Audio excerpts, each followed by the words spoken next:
Assalamualaikum warahmatullahi wabarakatuh. Assalamualaikum warahmatullahi wabarakatuh. Bismillah, alhamdulillah, wala hawla wala quwwata illa billah.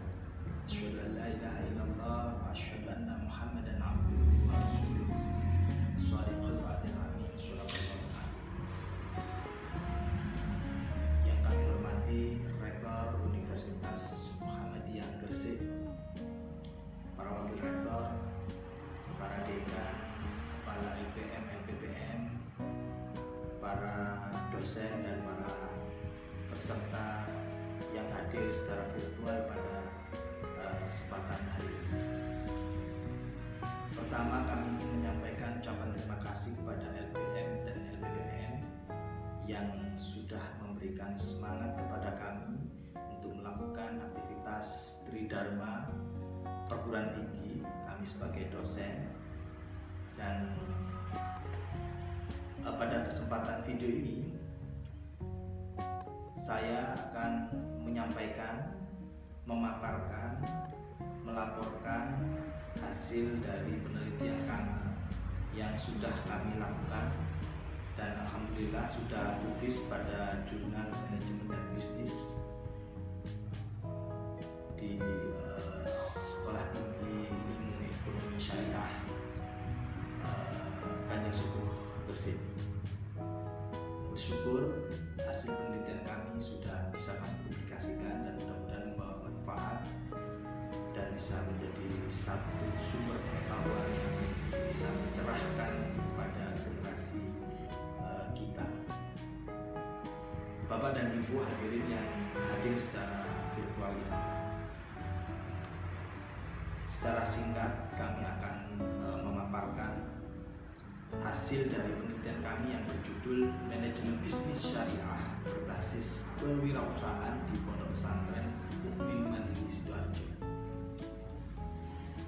Saya tidak melakukan sendiri, kami ada tim. Saya sendiri Heri Cahyo Bagus Setiawan, kemudian partner saya Pak Beni Dwi Komara, kemudian Pak Aris Kurniawan. Kami bertiga ini dari program studi kewirausahaan Fakultas Ekonomi dan Bisnis yang memang kami sangat concern sekali melakukan riset-riset, tidak hanya dari riset internal yang diadakan oleh universitas, tetapi juga kami melakukan inisiasi untuk melakukan riset-riset yang kami upayakan untuk bisa publish jurnal di baik nasional maupun internasional, dan hari ini sudah mulai proses kami lakukan. Pada video ini saya fokus pada laporan penelitian kami yang tadi sudah saya sebutkan judulnya, bahwa pada penelitian kami yang kami lakukan di Pondok Pesantren Mukmin Mandiri Sidoarjo ini, kami telah menemukan 4 hal yang sangat penting yang ini tentu akan menjadi sesuatu yang sangat berharga dan akan menjadi satu inspirasi yang menurut saya para pelaku bisnis hari ini layak untuk kemudian membaca artikel atau hasil penelitian yang kami lakukan. Nanti akan saya sebutkan. Bapak dan Ibu hadirin yang hadir secara virtual, pada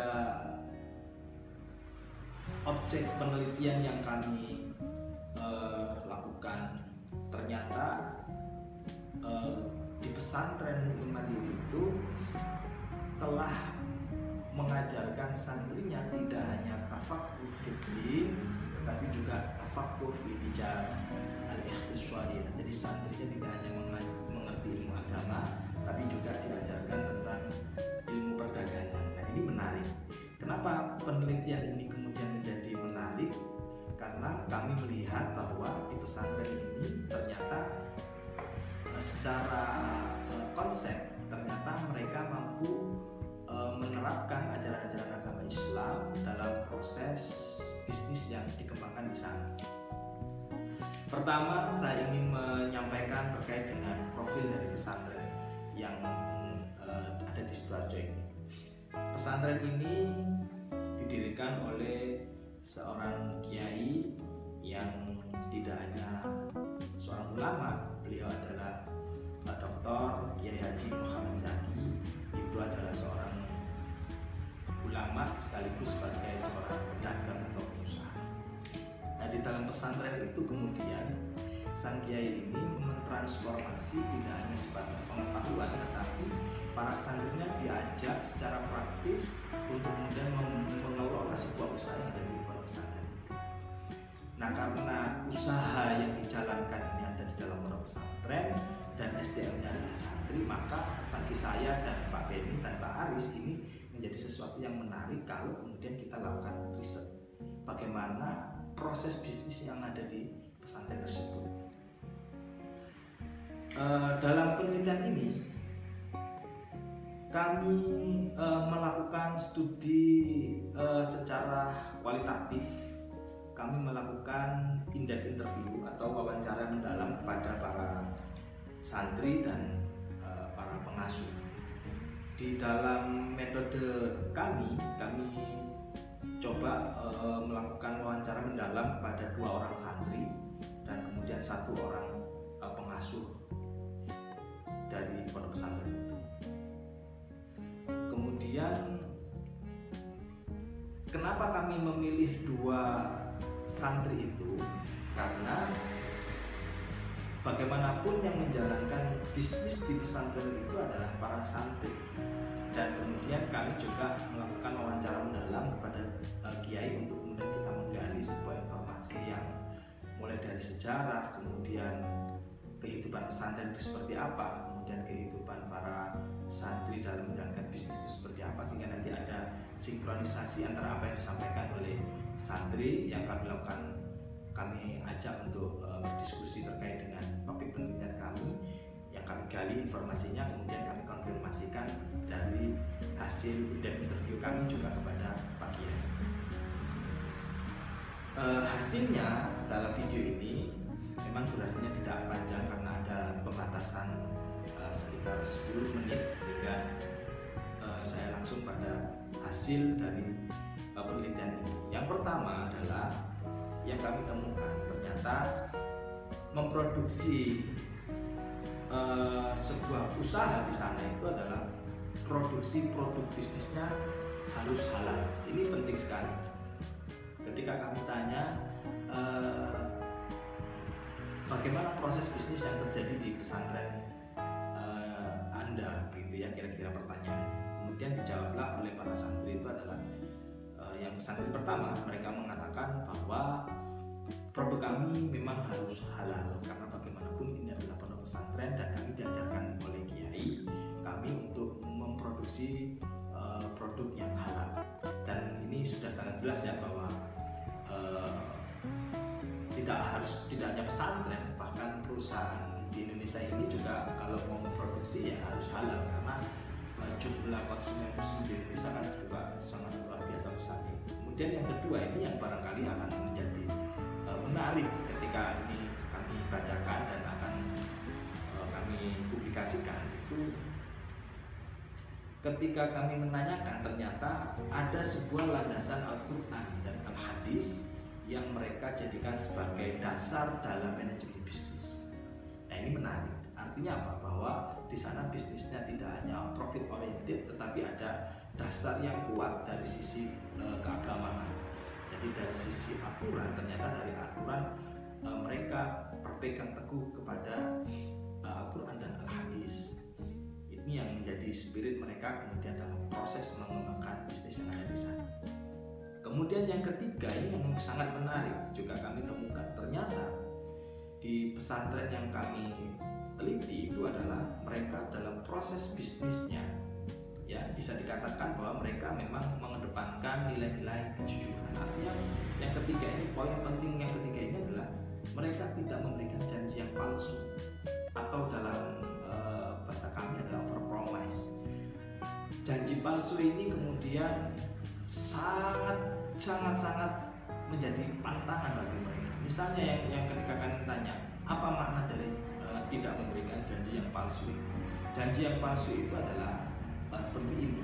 Misalnya mereka menjawab, kemudian kami simpulkan itu pada saat barang itu kemudian stoknya kosong, maka harus disampaikan kepada pelanggan ya apa adanya, tidak boleh menambah-nambahkan dan tidak boleh mengurang-urangi, artinya disampaikan apa adanya.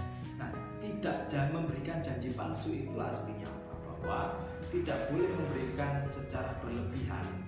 Misalnya kalau yang kami lihat di dalam pesantren ini, produknya itu adalah produk kopi dan kemudian kopinya itu diberikan doa.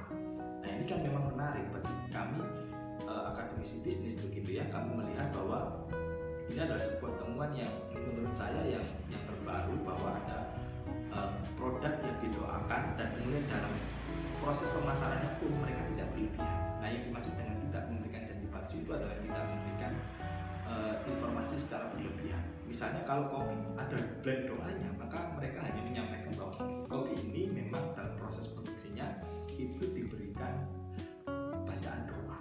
Jadi sebelum proses produksi itu didoakan terlebih dahulu. Hanya sebatas itu, tidak kemudian mengatakan bahwa kopi yang didoakan itu akan membawa keberkahan, maka akan kalau Bapak minum kopi ini Bapak akan sehat panjang umur. Tidak. Ini yang menjadi istilahnya menjadi sesuatu yang harus dihindari oleh para santri ketika mereka menjalankan proses bisnis ini. Ini menarik sekali, dan ada hal menarik lagi ketika kemudian kami tanyakan makna dari tidak memberikan janji palsu itu adalah tidak berlebih-lebihan dalam mempromosikan. Kenapa? Karena santri di sana tidak hanya hafal Al-Quran, tapi juga hafal hadis. Bisa saja mereka menggunakan hadis ataupun Al-Quran sebagai bahan mereka dalam berpromosi. Nah, itu kan menarik sekali kalau kemudian kita mau belajar dari hasil temuan ini. Sebab kalau saya pada saat ke Ampel itu kan kemudian banyak sekali mereka yang barangkali belum paham begitu ya, bahwa yang dilakukan itu adalah sesuatu yang memang tidak diperbolehkan. Coba kalau Bapak dan Ibu pada saat berangkat ke Ampel itu kan kadang ada banyak orang yang jualan peci itu. Seringkali saya ketika ketemu mereka itu, mereka bilang bahwa Bapak sholatnya tidak akan khusyuk kalau Bapak tidak menggunakan peci. Artinya apa? Bahwa mereka punya produk itu peci, yang dijual itu adalah peci. Nah, mereka menggunakan dalil-dalil itu. Nah, ternyata di pesantren ini para santri dalam proses bisnisnya memang secara syar'i mengikuti dengan aturan-aturan yang ada di dalam Al-Quran dan Al-Hadis. Ini yang bagi kami menjadi sebuah temuan yang barangkali kalau dipublikasikan dan sudah publis, kalau kemudian kami seminarkan, barangkali akan menjadi sebuah inspirasi bagi para pengusaha yang lain. Lalu yang keempat adalah temuan kami bahwa mereka mengedepankan bahwa niat dan akad bisnisnya itu harus berpegang dengan prinsip syariah. Ini jelas pada penelitian yang dilakukan oleh Yusuf Al-Khordho di dalam bukunya juga, ataupun di dalam bukunya Syakir Sula yang menulis bersama Pak Hermawan Kartajaya menyebutkan bahwa bisnis syariah adalah aktivitas bisnis yang dilandasi dengan kejujuran, adil, terbuka, dan ikhlas sesuai dengan proses yang berprinsip pada akad muamalah Islam. Nah, apa yang dilakukan oleh mereka para santri di pesantren ini ternyata secara akademik didukung oleh sebuah temuan riset sebelumnya yang dilakukan oleh Yusuf Al-Khordho dan Syakir Sula. Nah, ini kemudian kami semakin meyakini bahwa hasil penelitian ini tidak hanya berkontribusi secara keilmuan, tetapi barangkali ini akan menjadi satu pendorong, atau dalam bahasa kami itu memiliki implikasi secara manajerial atau implikasi secara praktis. Yang pertama adalah hasil temuan yang kami dapatkan dalam riset ini barangkali bisa menjadi satu pertimbangan bagi para pemegang kebijakan di perusahaan untuk kemudian menerapkan apa yang telah dilakukan oleh pondok pesantren ini dalam proses bisnisnya. Yang pertama, menjadikan Al-Quran dan Al-Hadis itu sebagai referensi dalam tata kelola bisnisnya. Kemudian yang kedua, tidak memberikan janji palsu yang tadi sudah saya sampaikan. Jelas kalau untuk implikasi keilmuan atau riset ke depan, kami justru malah mengira-ngira ini akan menjadi menarik lagi kalau dikembangkan dalam bentuk riset kualitatif yang objeknya itu adalah non pesantren. Maka nanti kemudian kita bisa memberikan sebuah perbandingan. Oh, kalau tadi print manajemen bisnis syariah ini diimplementasikan di pondok pesantren, maka hasilnya adalah seperti tadi yang sudah saya sampaikan. Bagaimana kemudian kalau dilakukan di non pondok pesantren? Nah, ini akan menjadi sesuatu yang menarik bagi kami. Karena kalau yang di non pesantren barangkali hasilnya akan berbeda, atau kalau memang hasilnya adalah sama, maka boleh dong kemudian para peneliti mengatakan bahwa memang bisnis hari ini harus dilakukan secara syariah. Wah, ini akan menjadi sesuatu yang luar biasa.